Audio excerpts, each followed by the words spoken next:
Welcome to Daily Variety, your daily dose of news and analysis for entertainment industry insiders. It's Wednesday, October 15th, 2025. I'm your host, Cynthia Littleton. I am co-editor-in-chief of Variety, alongside Ramin Satuda. I'm in LA, he's in New York, and Variety has reporters around the world covering the business of entertainment. On today's episode, in our cover story segment, we'll talk with Adam B. Very and Kate Aurthur about their report on the final season of Stranger Things and the twin brothers who are the brains behind the show, Matt and Ross Duffer. And then we'll hear some of my personal highlights from day 3 at Mipcom, the global content market that is wrapping up on Thursday in Cannes, France. This is the one where I encounter an extremely charming French YouTube creator who is gracious about my inability to pronounce his online name. But before we get to that, here are a few headlines just in this morning that you need to know. MGM Plus has greenlighted a Bosch prequel series to star Cameron Monaghan and Omari Hardwick. It's called Start of Watch, and it hails from Bosch series veterans Tom Bernardo and Brian Anthony. This has been out there for a while, but now it's official. Josh Goldstein is the new head of marketing for Paramount Pictures. The musical chairs among studio and network marketing executives continues. Get ready to revisit Conan O'Brien's TBS late night series. Radial Entertainment has acquired streaming rights to all 11 seasons of Conan, which ran from 2011 to 2021. Radial is the parent company of industry banners FilmRise and Shout Factory. All of these stories and so much more can be found on Variety.com right now. Now we turn to conversations with Variety journalists about news and trends in show business.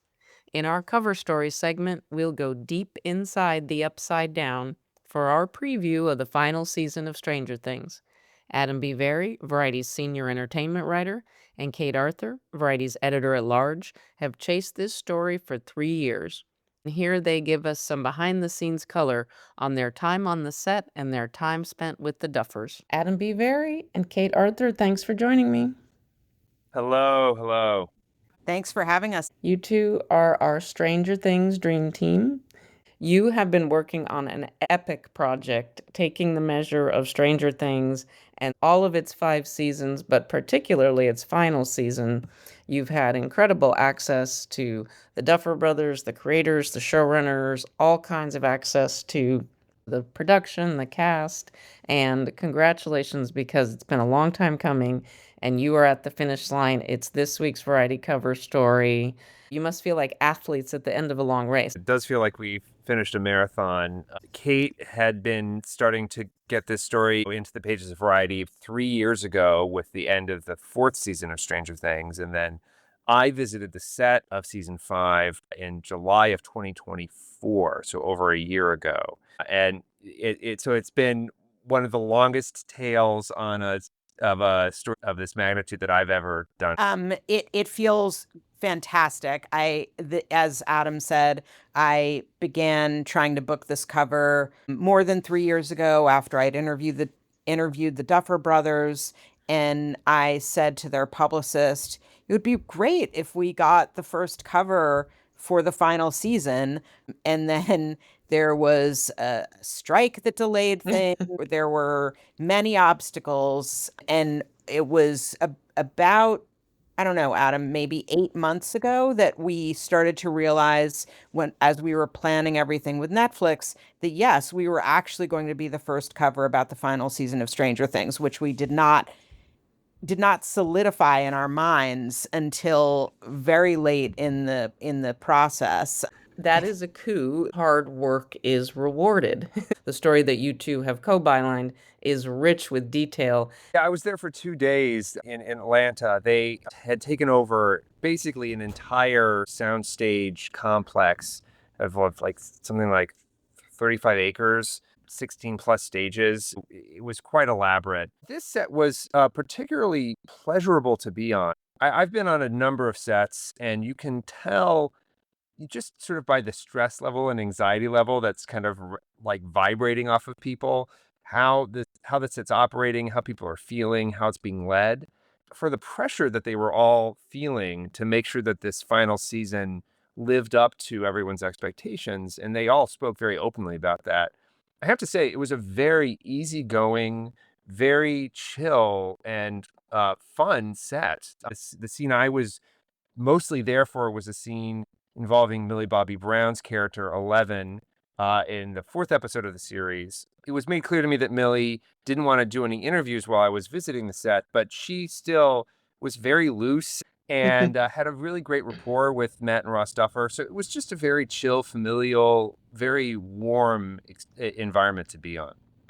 That's impressive on a number of levels, especially because they really hadn't had a lot of television experience.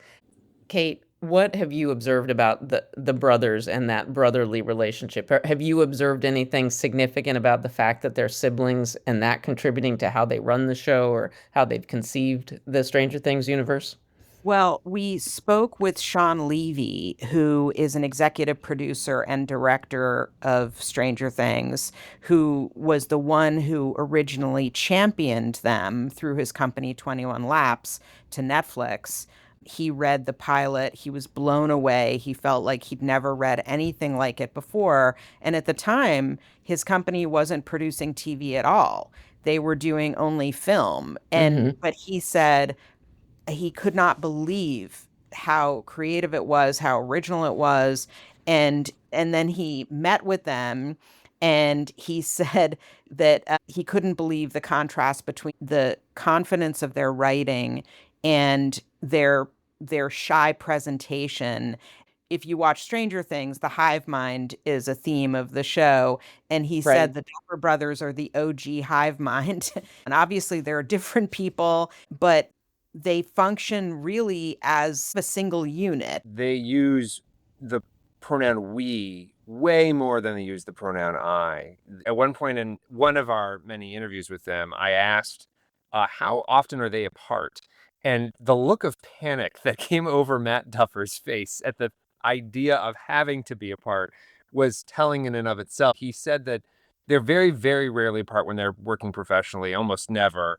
As Sean Levy said, it's a bubble of twinship that can like only exist between the two of them. You can know them very well, but there's something between the two of them that just is its own thing that no one's going to be able to get between.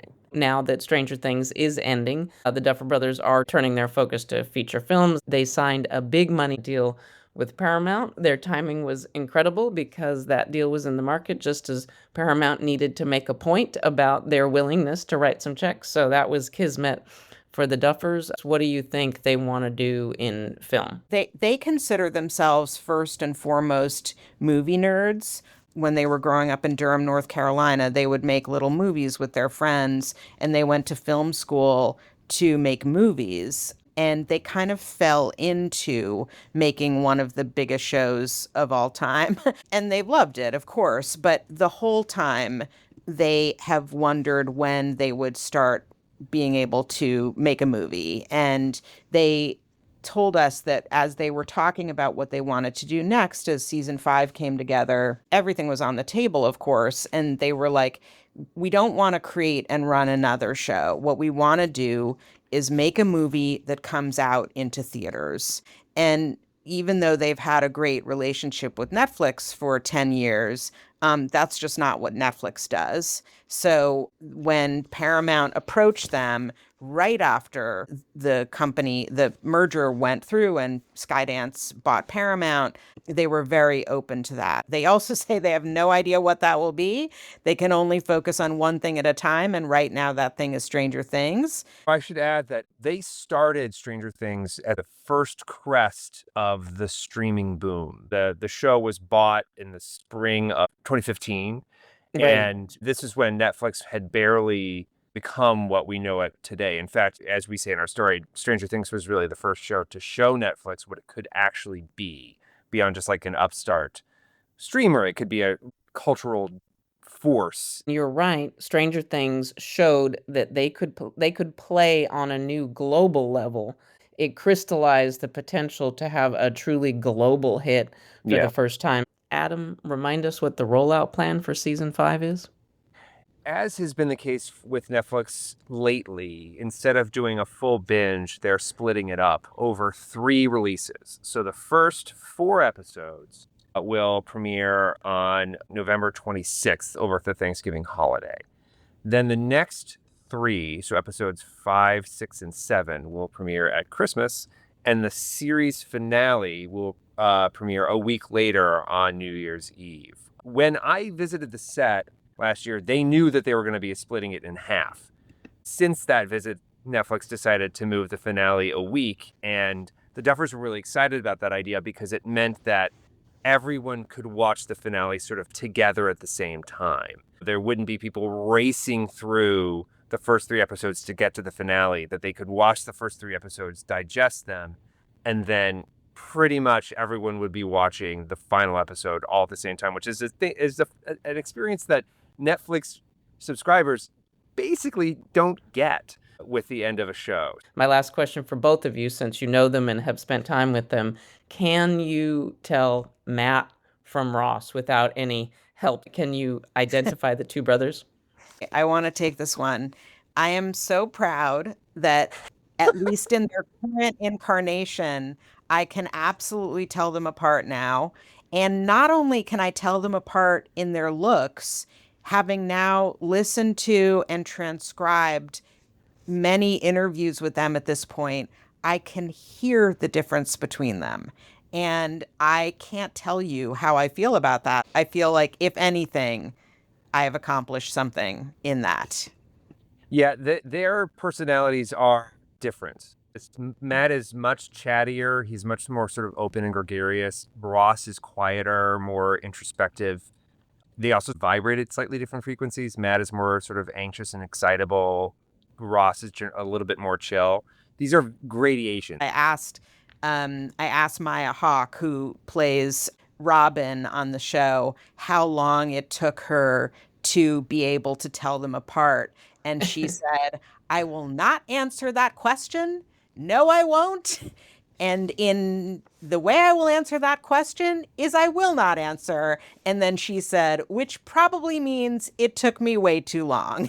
So, but now and then she went on to say that now that she can tell them apart, she finds them to be very different from each other and distinctive. That's fun. Well, again, these stories where you report over the long term, they really require discipline. I can't wait for people to read it in the October 15th print edition of Variety, as well as on Variety.com. Thank you both so much for your time. Thanks for having us, Cynthia. Thank you so much, Cynthia.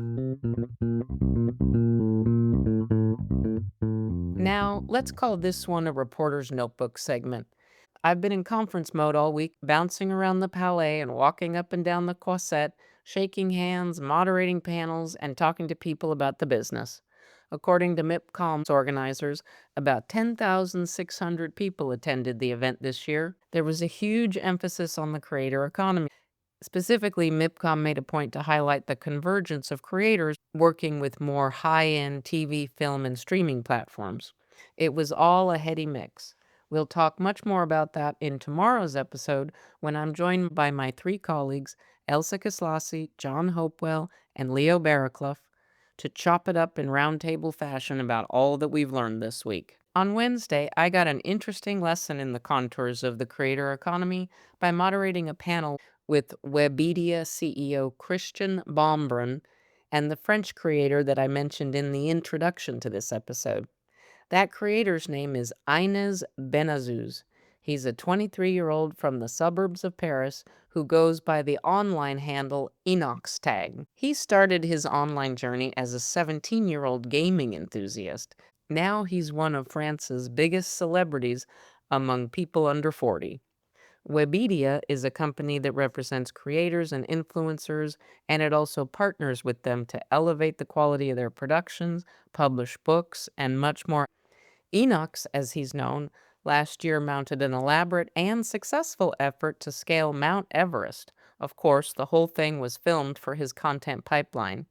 The 2.5-hour YouTube documentary that he and Webedia produced was such a hit that it was released in French movie theaters last year. Titled Kaizen, it has 46 million views to date on YouTube. I couldn't resist asking Enoch some questions backstage as we waited for the session to start. I never get tired of talking to people about their media consumption habits these days. You told me you're very interested in movies. What are some of your favorite movies? What are some of the Whoa. people in the movie world that you follow now? Okay, well, I have not a good English, or I don't know all the name in English, but Interstellar of Nolan, it's my favorite one. I like Matrix. I like The Sixth Sense, you know? The Substance. Scary I movie. like, yeah. And I like The Substance, I think it was 1 year ago. Demi Moore, big role. I like so much. And Dune. Uh-huh. Um, what other film? I saw yesterday La Pampa. It's a French movie, really cool. And I like all the Nolan film, like The Prestige. There is like all plot twist movie, like Shutter Island. I like to DiCaprio. yeah, DiCaprio, yeah. Brad Pitt with the Seven, Fight Clubs. I would like to go in cinema, but I have not the lever right now. I need to. It's a hard art. I want to be ready for that and don't take the place of real actor. My last question for you is, when you read news, entertainment, when you're looking at news about whether sports or gaming or whatever, where do you like to read your news? Is it social media? Do you read Le Monde? Where do you get your news? I get my news of my family or my friends sometimes, but most of times it's on the phone, no? On the social media. I try to follow a good social media because we need to be careful with the social media because there is a lot of false information, or it can be dangerous because there is like propaganda on social media. So you need to be really, really careful about what you read, and you need always to ask people, to talk with people, to do debates, to always ask at someone else, and not take the information and say, okay, it's like that. Right. Thank you so much.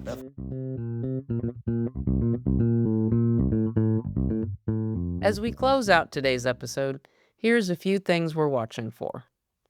Docu-series Knife Edge, Chasing Michelin Stars is an interesting look at the cutthroat stakes of the tippy top of the fine dining world. Maybe it's because I've been in France all week, but I found it very compelling viewing. The series is rolling out now on Apple TV. The Simon Wiesenthal Center will bestow its Humanitarian Award to Warner Brothers Discovery CEO David Zaslav on October 30th.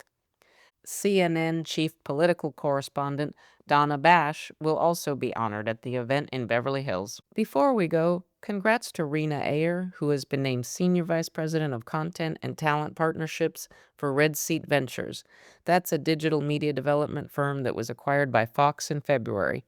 Ayer previously worked for SiriusXM and Audible, and she is a veteran of the U.S. Air Force. Thanks for listening. This episode was written and reported by me, Cynthia Littleton, with contributions from Adam B. Very and Kate Aurthur. Stick, Snicks, Hick, Picks. Please leave us a review at the podcast platform of your choice, and please tune in tomorrow for another episode of Daily Variety. Bonne journée.